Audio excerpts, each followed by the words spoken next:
please welcome Bruce Schneier.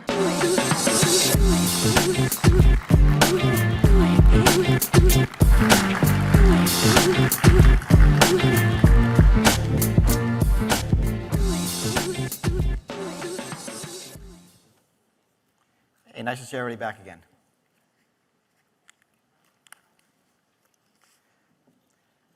So there's been a lot written about technology's threats to democracy. Polarization, artificial intelligence, concentration of wealth and power. I have a more general story that the political and economic systems of governance that were created in the mid-18th century are poorly suited for the 21st century. They don't align incentives well, and they're being hacked too effectively. At the same time, the cost of these hacked systems has never been greater across all of human history. We have become too powerful as a species, and our systems cannot keep up with fast-changing disruptive technologies. I think we need to create new systems of governance that align incentives and are resilient to hacking at every scale, from the individual all the way up to the whole of society. So for this, I need you to drop your 20th century either-or thinking. This is not about capitalism versus communism. It's not about democracy versus autocracy. It's not even about human versus AI. It's something new. It's something we don't have a name for yet. And this is blue sky thinking, not even remotely considering what's possible today. So throughout this talk, I want you to think of both democracy and capitalism as information systems. Socio-technical information systems, protocols for making group decisions, ones where different players have different incentives. These systems are vulnerable to hacking and need to be secured against those hacks. So we security technologists have a lot of expertise in both secure system design and hacking. And that's why we have something to add to this discussion. And finally, this is a work in progress. I'm trying to create a framework for viewing governance. So think of this more as a foundation for discussion rather than a roadmap to a solution. And I think by writing. And what you're going to hear is the current draft of my writing and my thinking, so everything is subject to change without notice. Okay, let's go. We all know about misinformation and how it affects democracy, and how propagandists have used it to advance their agendas. This is an ancient problem, amplified by information technologies. Social media platforms that prioritize engagement, filter bubble segmentation, and technologies for honing persuasive messages. The problem ultimately stems from the way democracies use information to make policy decisions. Democracy is an information system that leverages collective intelligence to solve political problems, and then to collect feedback on how well those solutions are working. This is different from autocracies that don't leverage collective decision-making or have reliable mechanisms for collecting feedback from their populations. These systems of democracy work well, but have no guardrails when fringe ideas become weaponized. That's what misinformation targets. The historical solution for this was supposed to be representation. This is currently failing in the US, partly because of gerrymandering, safe seats, only two parties, money in politics, our primary system. But the problem is more general. So James Madison wrote about this in 1787, where he made 2 points. One, that representatives served to filter popular opinions, limiting extremism. And two, that geographical dispersal makes it hard for those with extreme views to participate. It's hard to organize. Now, to be fair, these limitations are both good and bad. In any case, current technology, social media, breaks them both. So this is a question. What does representation look like in a world without either filtering or geographical dispersal? Or how do we avoid polluting 21st century democracy with prejudice, misinformation, and bias? Right? Things that impair both the problem solving and feedback mechanisms. That's the real issue. It's not about misinformation, it's about the incentive structure that makes misinformation a viable strategy. So this is problem number one, that our systems have misaligned incentives. What's best for the small group often doesn't match what's best for the whole. And this is true across all sorts of individuals and group sizes. Now, historically, we have used misalignment to our advantage. Our current systems of governance leverage conflict to make decisions. The basic idea is that coordination is inefficient and expensive. Individual self-interest leads to local optimizations, which results in optimal group decisions. But this is also inefficient and expensive. The US spent $14.5 billion on the 2020 presidential, Senate, and congressional races. I don't even want to know how to calculate the cost and attention. Now that sounds like a lot of money, but step back and think about how the system works. The economic value of winning those elections are so great because that's how you impose your own incentive structure on the whole. More generally, the cost of our market economy is enormous. $780 billion is spent worldwide annually on advertising. More billions are wasted on ventures that fail, and that's just a fraction of the total resources lost in a competitive market environment. And there are other collateral damages, which are spread non-uniformly across people. So we've accepted these costs of capitalism and democracy because the inefficiency of central planning was considered to be worse. That might not be true anymore.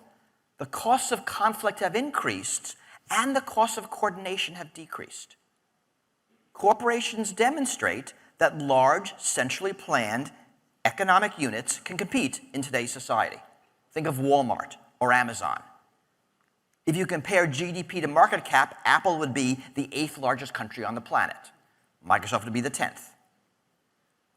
Another effect of these conflict-based systems is they foster a scarcity mindset. And we have taken this to an extreme. We now think in terms of zero-sum politics. My party wins, your party loses. And winning next time can be more important than governing this time. We think in terms of zero-sum economics. My product's success depends on my competitors' failures. We think zero-sum internationally, arms races and trade wars. And finally, conflict as a problem-solving tool might not give us good enough answers anymore. The underlying assumption is that if everyone pursues their own self-interest, the result will approach everyone's best interest.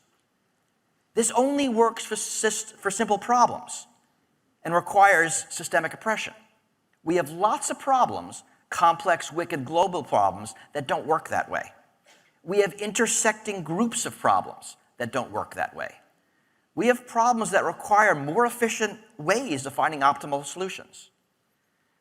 Now note that there are multiple effects of these conflict-based systems. We have bad actors deliberately breaking the rules, and we have selfish actors taking advantage of insufficient rules. So the latter is problem number 2. This is what I refer to as hacking in my latest book, A Hacker's Mind. So democracy is a socio-technical system, and all socio-technical systems can be hacked. And by this I mean that the rules are either incomplete or inconsistent or outdated. They have loopholes, and these can be used to subvert the rules. So this is Peter Thiel subverting the Roth IRA to avoid paying taxes on $5 billion in income.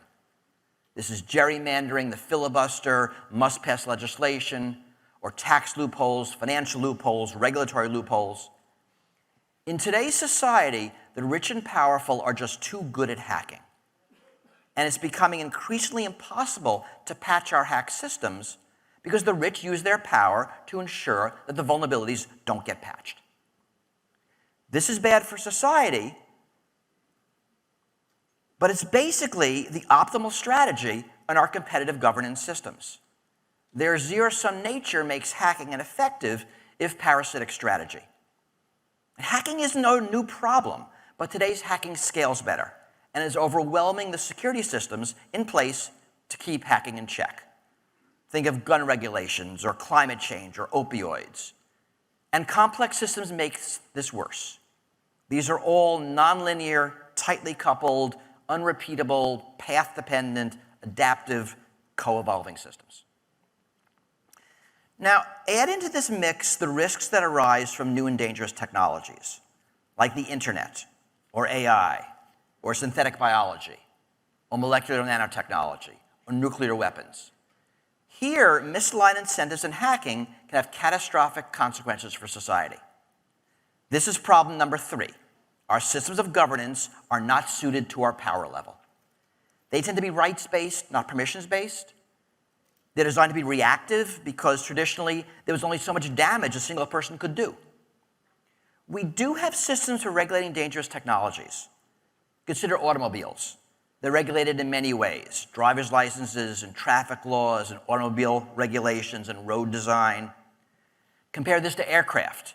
Much more onerous licensing requirements, rules about flights, regulations on aircraft design and testing, and a government agency overseeing it all day to day. Or pharmaceuticals, which have very complex rules surrounding everything around researching, developing, producing, and dispensing. We have all these regulations because this stuff can kill you. The general term for this kind of thing is the precautionary principle. When random new things can be deadly, we prohibit them unless they are specifically allowed.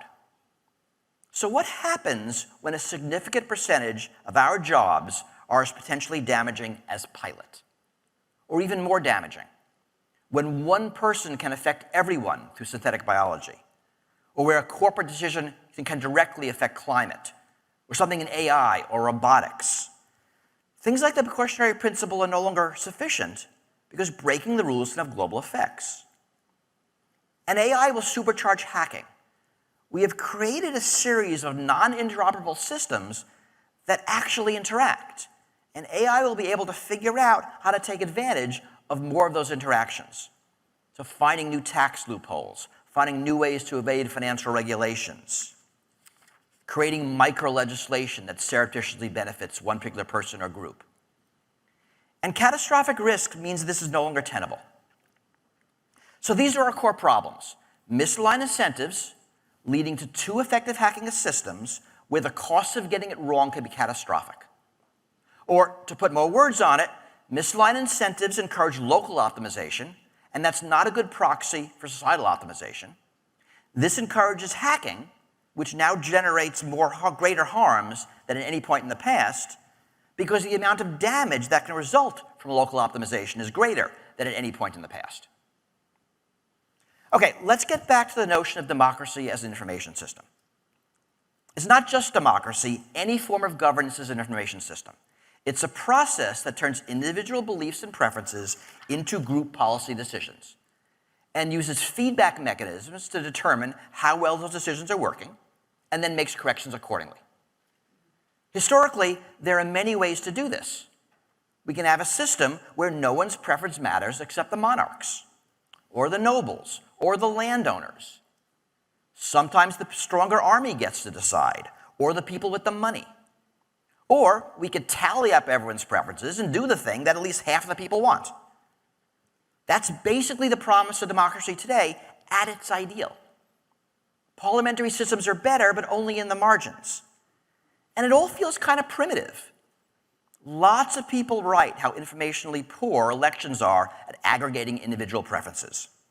It also results in all these misaligned incentives.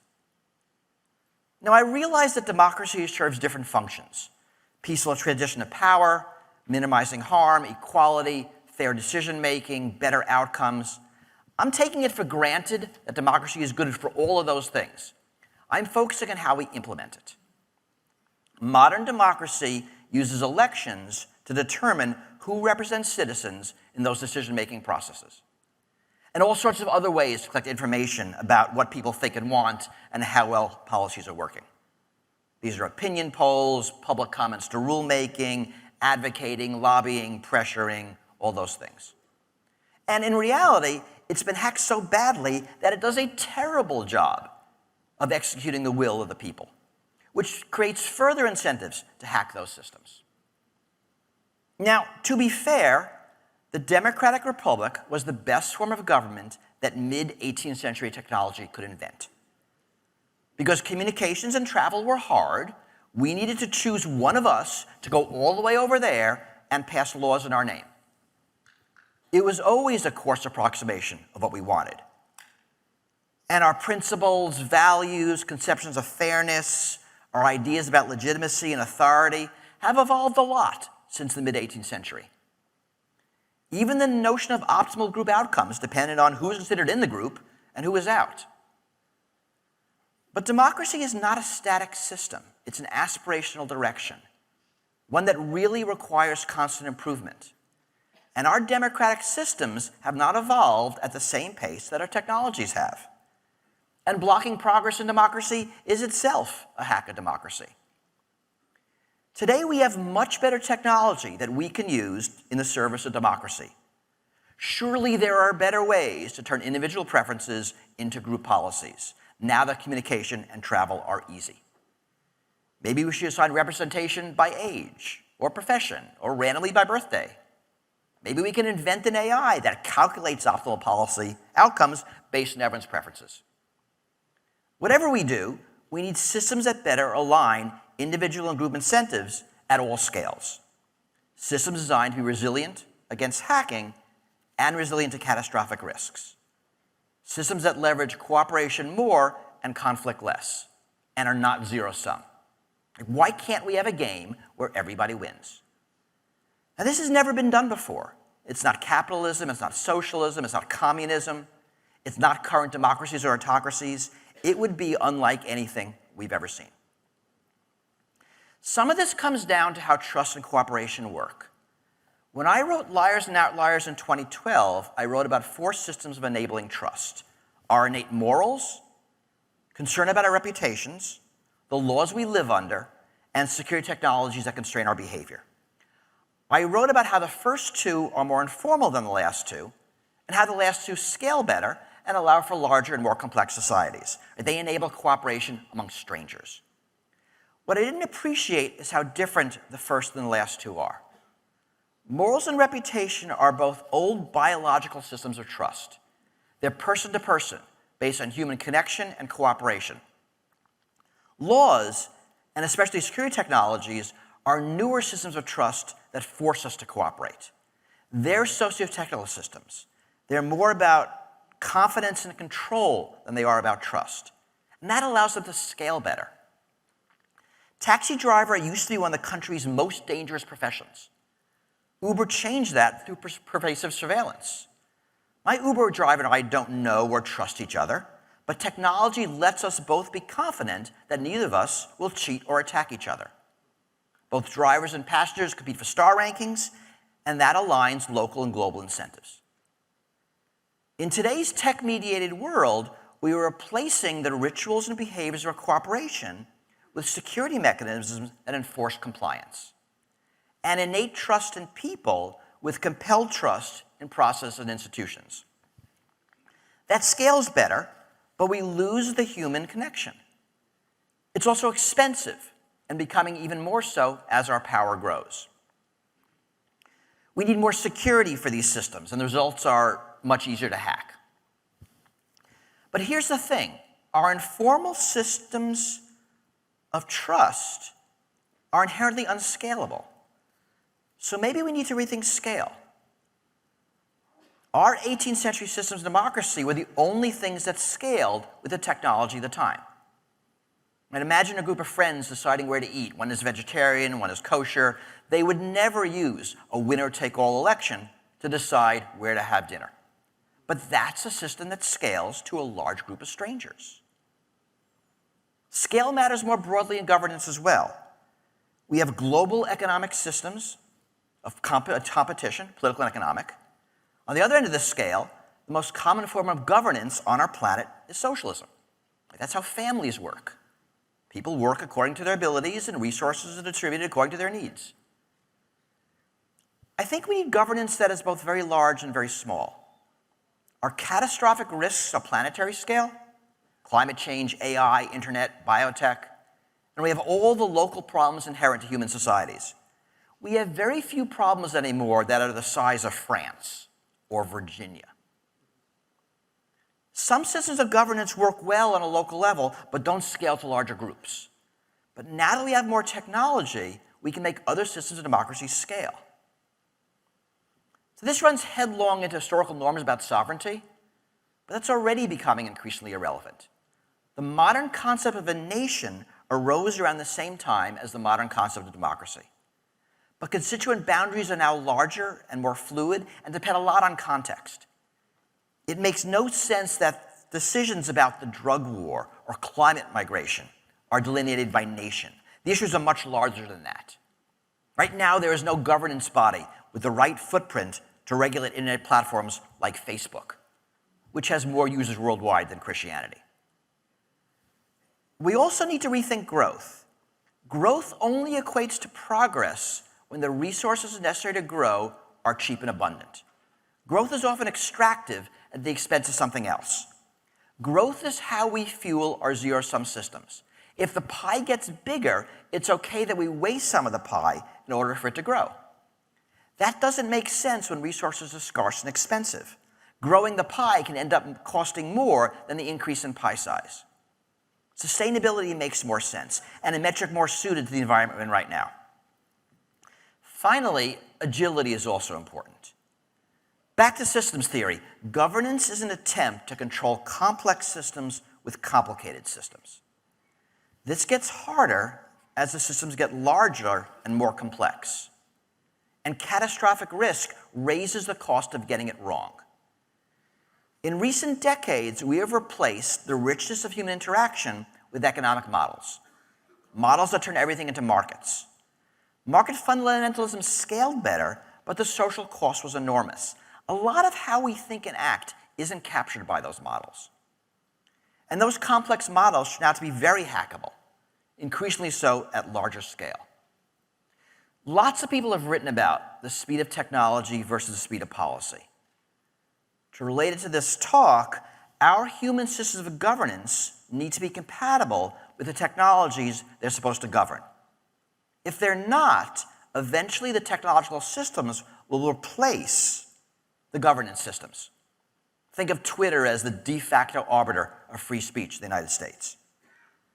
This means that governance needs to be agile and to be able to quickly react to changing circumstances. And imagine a court saying to Peter Thiel, sorry, that's not how Roth IRAs are supposed to work, now give us our tax on that $5 billion. This is also essential in the technological world, one that is moving at unprecedented speeds, where getting it wrong can be catastrophic, and one that is resource constrained. Agile patching is how we maintain security in the face of constant hacking. And also red teaming. In this context, both journalism and civil society become important checks on government. So I want to quickly mention two ideas for democracy, one old and one new. I'm not advocating for either, just trying to open you up to possibilities. The first is sortition. These are citizen assemblies brought together to study an issue and reach a policy decision. They were popular in ancient Greece and Renaissance Italy, and are increasingly being used today in Europe. The only vestige of this in the United States is the jury. But you can also think of trustees of an organization. The second idea is liquid democracy. This is a system where everybody has a proxy that they can transfer to somebody else to vote on their behalf. Representatives hold those proxies, and their vote strength is proportional to the number of proxies they have. We have something like this in corporate governance. Both of these are algorithms for converting individual beliefs and preferences into policy decisions. Both of these are made easier through 21st century technologies. They're both democracies, but in new and different ways. And while they're not immune to hacking, we can design them from the beginning with security in mind. This points to technology as a key component of any solution. We know how to use technology to build systems of trust, both the informal biological kind and the formal compliance kind. We know how to use technology to help align incentives and how to defend against hacking. We talked about AI hacking. AI can also be used to defend against hacking. Finding vulnerabilities in computer code, finding tax loopholes before they become law, uncovering attempts at surreptitious micro-legislation. Think back to democracy's information system. Can AI techniques be used to uncover our preferences and turn them into policy outcomes and get feedback and then iterate? This would be more accurate than polling and maybe even elections. Can an AI act as a representative? Could it do a better job than a human at voting the preferences of its constituents? Can we have an AI in our pocket that votes on our behalf thousands of times a day based on the preferences that it infers we have? Or maybe, based on the preferences it infers we would have if we read up on the issues and weren't swayed by misinformation? It's just another algorithm for converting individual preferences into policy decisions. And it certainly solves the problem of people not paying enough attention to politics. But slow down. This is rapidly devolving into technological solutionism, and we know that doesn't work. A general question to ask here is, when do we allow algorithms to make decisions for us? Sometimes it is easy. I'm happy to let my thermostat automatically turn my heat on or off, or let an AI drive a car, or optimize the traffic lights in the city. I'm less sure about an AI that sets tax rates, or corporate regulations, or foreign policy, or an AI that tells us that it can't explain why, but strongly urges us to declare war right now. Right? Each of these is harder because they are more complex systems, non-local, multi-agent, long duration, and so on. I also want any AI that works on my behalf to be under my control and not controlled by a large corporate monopoly that allows me to use it. And learned helplessness is an important consideration. We're probably okay with no longer needing to know how to drive a car. But we don't want a system that results in us forgetting how to run a democracy. Outcomes matter here, but so do mechanisms. Any AI system should engage individuals in the process of democracy, not replace them. So while an AI that does all the hard work of governance might generate better policy outcomes, there is a social value in a human-centric political system, even if it is less efficient. And more technologically efficient preference collection might not be better, even if it is more accurate. Procedure and substance need to work together. There's a role for AI in decision-making, moderating discussions, highlighting agreements and disagreements, helping people reach consensus. But it is an independent good that we humans remain engaged in and in charge of the process of governance. And that value is critical to making democracy function. Democratic knowledge isn't something that's out there to be gathered. It's dynamic. It gets produced through the social process of democracy. The term of art here is preference formation. We're not just passively aggregating preferences. We create them through learning, deliberation, negotiation, and adaptation. Some of these processes are cooperative, and some of these are competitive. Both are important, and both are needed to fuel the information systems that are democracy. We are never going to remove conflict and competition from our political and economic systems. A human disagreement is not just a surface feature. It goes all the way down. We have fundamentally different aspirations. We want different ways of life. I talked about optimal policies. Even that notion is contested. Optimal for whom? With respect to what? Over what time frame? Disagreement is fundamental to democracy. We reach different policy conclusions based on the same information. And it's the process of making all this work that makes democracy possible. So we can't have a game where everybody wins. Our goal has to be to accommodate plurality, harness conflict and disagreement, not to eliminate it, while at the same time moving from a player versus player game to a player versus environment game. So there's a lot missing from this talk, like what these new political economic systems of governance should look like. Democracy and capitalism are intertwined in complex ways. And I don't think we can recreate one without also recreating the other. My comments about agility lead to questions about authority and how that interplays with everything else, and how agility can be hacked as well. We haven't even talked about tribalism in its many forms. In order for democracy to function, people need to care about the welfare of strangers who are not like them. We haven't talked about rights or responsibilities. What's off limits to democracy is a huge discussion. And Buderin's trilemma also matters here, that you can't simultaneously build systems that are secure, distributed, and scalable. I also haven't given a moment's thought to how to get from here to there. Right? Everything I've talked about, incentives, hacking, power, complexity, applies to any transition systems. But I think we need to have unconstrained discussions about what we're aiming for, if for no other reason than to question our assumptions and to imagine the possibilities. And while a lot of the AI parts are still science fiction, they're not far off science fiction. I know we can't clear the board and build a new governance structure from scratch, but maybe we can come up with ideas that we can bring back to reality. Okay, to summarize, the systems of governance we designed at the start of the industrial age are ill-suited to the information age.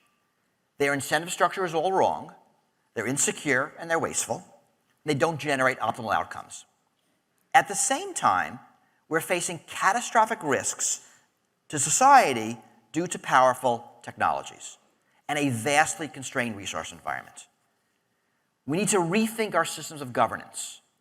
More cooperation and less competition at scales that are suited to today's problems and today's technologies, with security and precautions built in. What comes after democracy might very well be more democracy, but it will look very different. This feels like a challenge worthy of our security expertise. Thank you.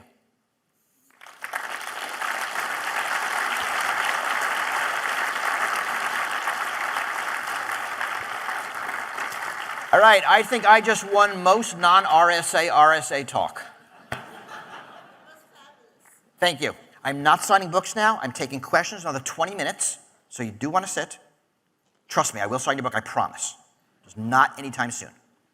I'm happy to take questions. Like, rumor has it they will show up on Twitter somehow. I don't know how this works, but there are microphones somewhere. There's one over there. Yes, sir. Yes, there is one here. I like the talk. Some of the ideas are hard to wrap your head around if you've been doing this for 60 years already. But one of the things that I think has surfaced that is the worst for democracy, in my point of view, is this contentiousness between groups of people who 30 or 40 years ago were cooperative and aligned with each other, but who, I think through hacks in the system that you referred to by the rich and the powerful, have seen it opportune to set parts of the populace against each other so that they ignore what's going on outside the scope of that conflict. What do you think about that thought? So I think that's right, and I think what we're seeing is what's an optimal strategy in our current media environment. I mean, this happens because it works. Our tribalism is a powerful force, and it is, the notion of politics as sport is relatively new. And we can look at the technologies that enable that. A lot of people are writing about technologies that diminish that. Some of it is the for-profit nature of the platforms, that they make money based on engagement, not based on like any other metric. So things that piss you off and keep you on the platform are things that are going to be prioritized. So some of it is how the market interplays with governance. But there are other things going on as well. But I definitely agree that is one of the problems we have to sort of solve for here. That the way information flows inside today leverages these tribalistic tendencies, which I think are very dangerous. Thank you. Yes? All right, so I do see your point about democracy and capitalism being intertwined. My concern is not an AI that uncover our preferences to make policy that's good for all of us. My concern is about an AI that actually influence our preferences to not just toward a policy that's good for the one who's willing to pay more for the AI. And I think that's right. And be clear, it is not the AI influencing you, it is the humans who are configuring the AI to influence you. It's very, very important not to lose agency. I think when we talk about AI, we're very quick to use human terms. So, I mean, and I agree. I mean, I want an AI that's going to work for me to be under my control. I mean, if an AI suggests a resort for me to vacation at, how do I know it's not getting people aren't getting kickback from the chain? Or if I'm using an AI to learn about a political issue, which I think will be a thing that'll happen, how do I know that the people behind it haven't biased it in a way that benefits them? So yes, as these technologies start being used in our lives as assistants, knowing the agendas of the humans behind them becomes extremely important. If you're at the last panel, it's really hard to understand what's going on. But we do know the humans who are behind them. So I'm really interested in AIs that are being done in the public interest. The best one we have right now is Bloom, coming out of the EU. Hopefully we'll do better. Yes? Yes, you talked about how one of the main features that you're striving for with these sorts of systems is to create a system where people that are not like each other and do not think like each other still work for the benefit of the whole and for each other. I've heard it both ways, that the internet can cause this Right. to become easier, and I've heard it that it can cause it to become harder, because on one hand, you're more connected, and on the other hand, you see that, my God, that person really is insufferable over there. And I know that from historical texts, like Greeks thought that democracy couldn't survive outside of one city because it wasn't homogeneous enough. I know that other people have tried various things, from patriotism for a political ideal, to patriotism for a country, to patriotism for less good things, I would say, without getting into it. Like, You know, what's your opinion? How do you... So it's interesting, and a lot of that scales with technology. And in ancient Greece, it probably couldn't scale outside of a city. Like Rome tried it, but it was actually a mess of democracy. You read how it worked, it really wasn't very democratic. I did, it was... Yeah, it was a kind of, yeah, it's only democracy in name. But we tend to think larger now. And I think over the course of the centuries, we have moved a lot of people into us. Hey, you know, right, 200 years ago, we kept slaves. 100 years ago, some of us in this room couldn't vote. But we have now increasingly looking at other humans. We live in a world where non-humans have some rights. So we are getting better this slowly. You know, my guess is that, you know, we will never be all one until we discover aliens, in which case we'll suddenly all be one. Because there'll be another them that'll be even more different. We might be able to do better. When you get to issues like climate, we are literally all in it together. Like, there's no other way to think about it. So how do we make that work? I think some of it will happen naturally due to technology, but it's going to take a generation or two, which might not be long enough.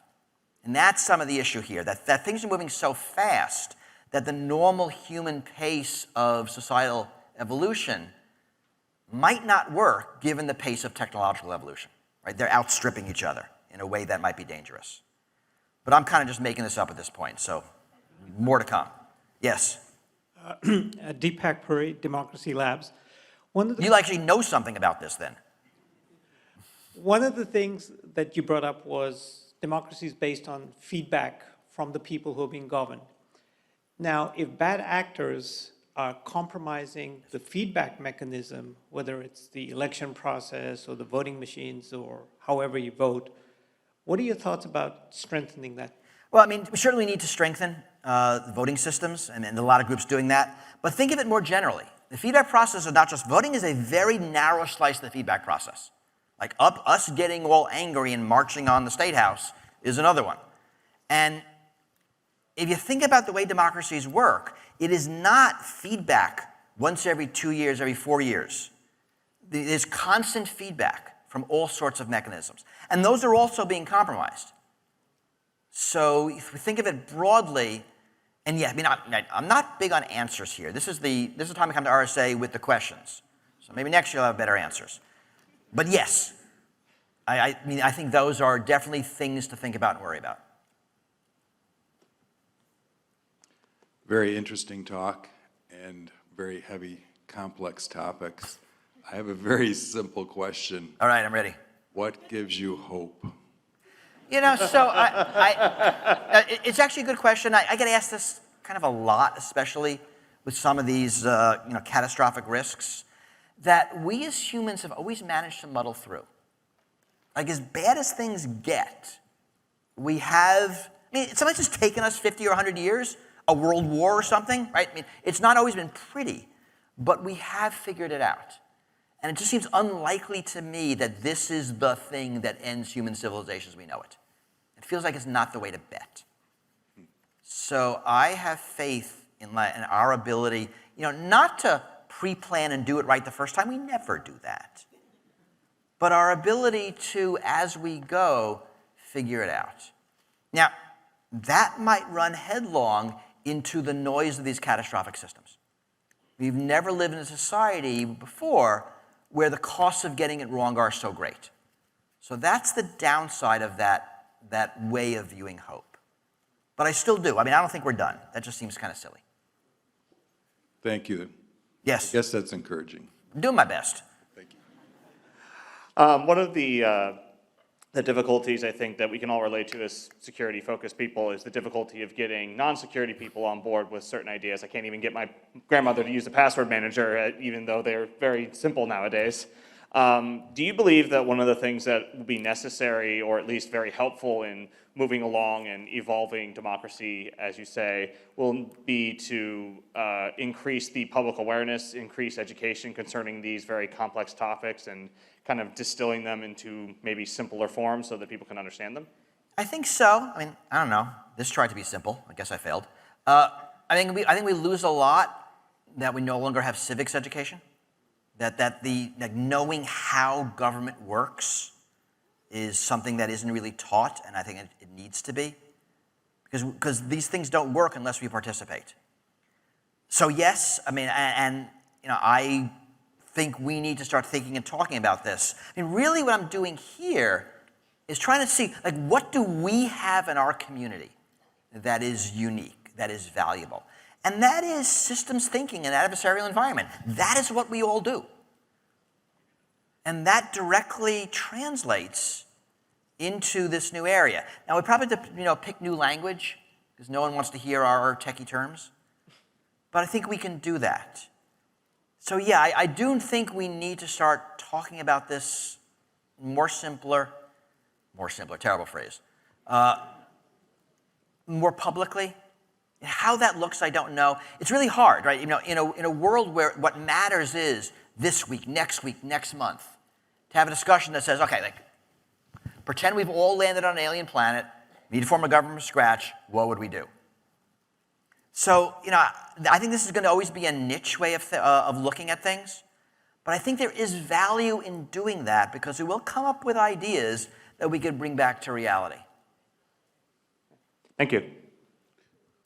Yes. Do you believe that there has to be some sort of arbitration as to the kind of AI that's used that would essentially enforce the kinds of principles that you're talking about here, and for which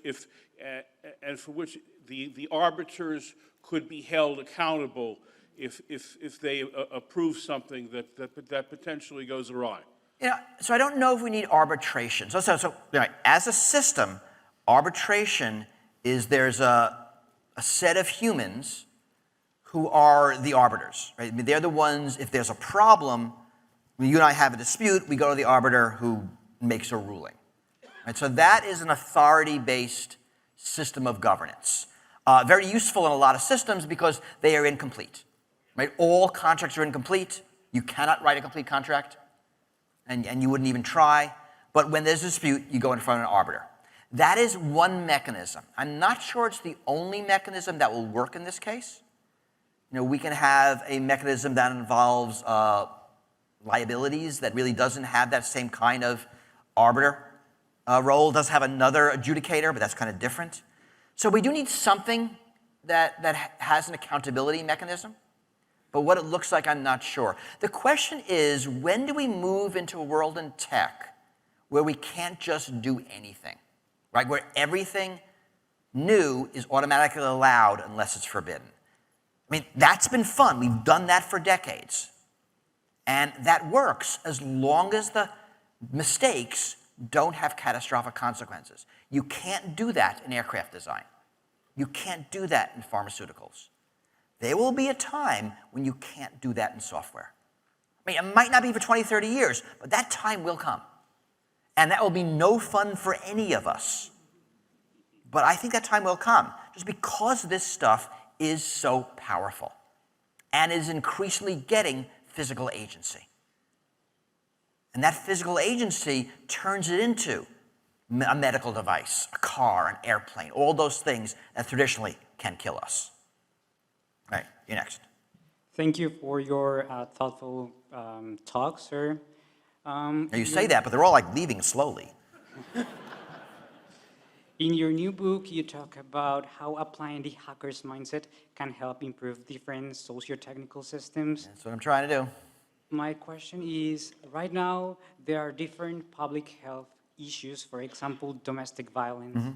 Do you think this community, the security community, needs to work more on this, for example, this particular public healthcare issue to help victims of technology abuse and domestic violence? What I want us to do is to consider varying use cases of technology we develop.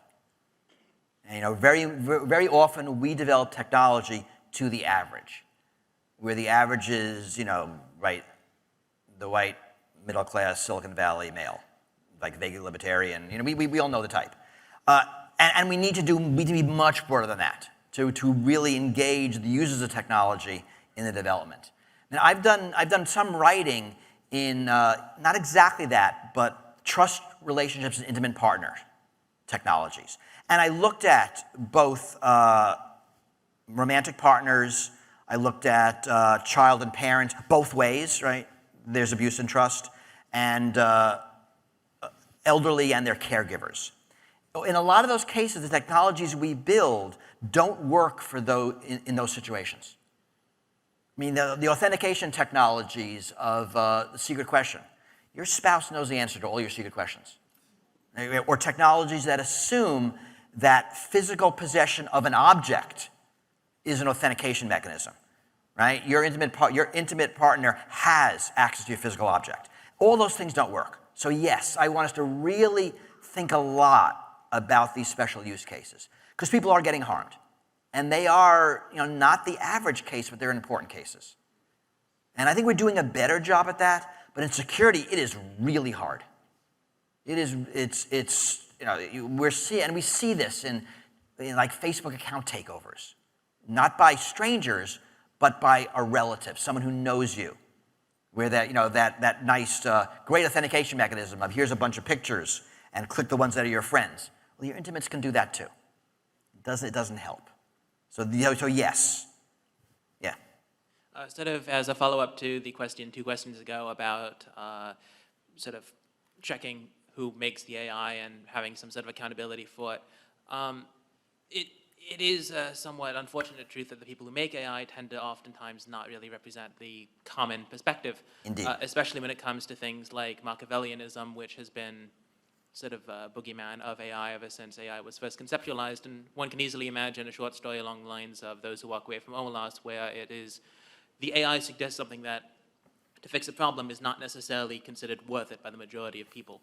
So the short story I was mentioning was a variant wherein to fix climate change, you had to commit mass atrocities upon human society. So how in that case would there be arbitration? Because you said that it was not necessarily needed to be arbitrated fully.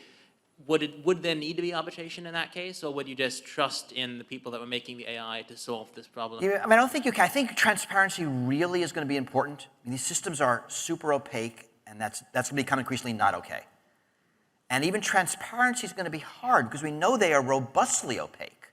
That even if we know the training data, even if we understand how the model works, there are like all these emergent properties that just make no sense.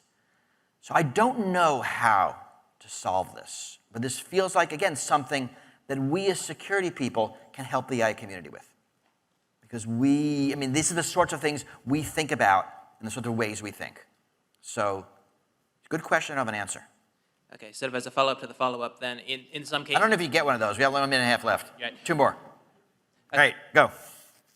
So we talk about some of these kind of wicked problems, sort of, and problems that seem like we can't really solve well and don't have an owner, gerrymandering, incentive structures, voting systems. But do you see an opportunity to apply startup mentalities or the option to build structures of government and then, if they appear to be successful, apply them at a larger scale? I like doing things at small scale and then scale them up if they work. I like it if local governments try different things. We're not really good at that. So yes, we're gonna need to figure out agile governance. Governing at the speed we do isn't working. If you think about how tech platforms are governed, you can push down patches every day if you like. We cannot patch laws every day. We just don't have that system. And we're going to need something, some way to govern at the speed of tech, and we don't have that. And I think that's going to be hard, because it's very different than what we're used to. And whether it is, trying things small and scaling them up, or being able to, have regulations that are continuously updated. I mean, the best in our society that does that are the regulatory bodies, because they can issue regulations at a speed approaching what we need. They're still not very good at it. We don't really give them that authority. Maybe we don't want to, but agility of governance, everyone should think about that, because we need to figure that out, like really badly. All right, you were my last question. So going back to, I agree. Weren't you my first question? Yes. How bookendy of you. Apropos. So going back to your point about civics education, right? I think that gets onto your larger theme of if you don't know how the system works, you should probably run away from the system. At least that's my interpretation. But to your point about zero sum, what I've noticed in education a lot in the United States in the last 20 years is kind of the zero sum thing. In order to put in music education, sports has to suffer. In order to put sports in, the wood shop has to go away. In order to put the wood shop in, we have to stop teaching math. And I think that's an absurdity, and I'm wondering if you have a thought about how we get rid of absurdity in... Yeah, I'm trying to work on an 8-day week.